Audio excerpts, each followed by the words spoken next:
नांदेडमध्ये गुन्हेगारी वाढली नाही तर उलट मागच्या तुलनेत गुन्हेगारी कमी झाल्याचा खुलासा पोलीस अधीक्षक अविनाश कुमार यांनी पत्रकार परिषद घेऊन केला।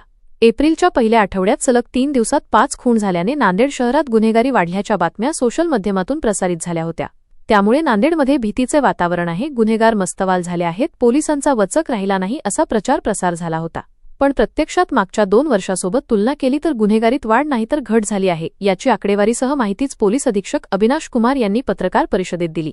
खून, दरोडे, जबरी चोरी, बलात्कार, अपहरण, दंगल अशा सर्वच गुन्ह्यात मागील 2 वर्षाच्या तुलनेत घट झाली आहे। राज्यात सर्वाधिक MPDAच्या कारवाया नांदेड पोलिसांनी केल्या आहेत हे विशेष। दुर्दैवाने 3 दिवसात खुनाच्या 5 घटना घडल्या, पण नांदेड पूर्णपणे सुरक्षित असल्याचा विश्वास पोलीस अधीक्षकांनी नांदेडकरांना दिला।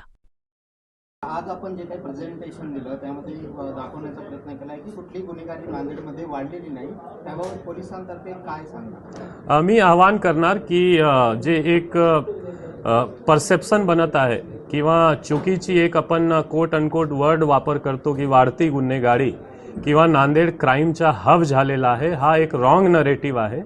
एकही पॅरामीटर्समध्ये किंवा एकही मुद्दामध्ये आपण असा जर कंपेअर करू इयर ऑन इयर किंवा क्वार्टर ऑन क्वार्टर क्वांटिटेटिव्हली तो काही गुन्ह्यामध्ये इनफॅक्ट डिक्रीजिंग ट्रेंड आहे। नांदेड जिल्हा पोलिसनं चांगली कामगिरी मागच्या 1-2 वर्षांमध्ये केलेला आहे। क्वांटिटेटिव्हली सुद्धा गुणात्मक जर आपण कंपेअर करू त्यामध्ये सुद्धा बरेच असा ट्रेंड दिसतो की नांदेडमध्ये सिव्हिक कल्चरमध्ये खूप इम्प्रूव्ह झालेला आहे। आपण मिरवणूकचा विषय असो, जयंती सण उत्सवचा विषय असो किंवा मागच्या इलेक्शनमध्ये नांदेड जिल्हा पोलीस किंवा नांदेडकर असा एक समन्वय आहे आणि असा दिसत नाही की क्राईममध्ये वाढ झालेला आहे। तो इसे बरेच इंडस्ट्री पण आहे, सर्व्हिस इंडस्ट्री आहे, मेडिकल इंडस्ट्री आहे, एड्युकेशन इंडस्ट्री आहे।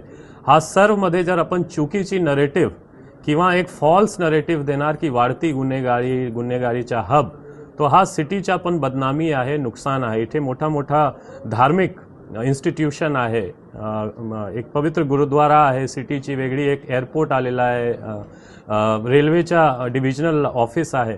हा सर्व असताना एक चुकीची नरेटिव्ह जाऊ नये म्हणून आम्ही हे प्रेझेंटेशन देऊन कंपॅरिझन दाखवलेलं आहे।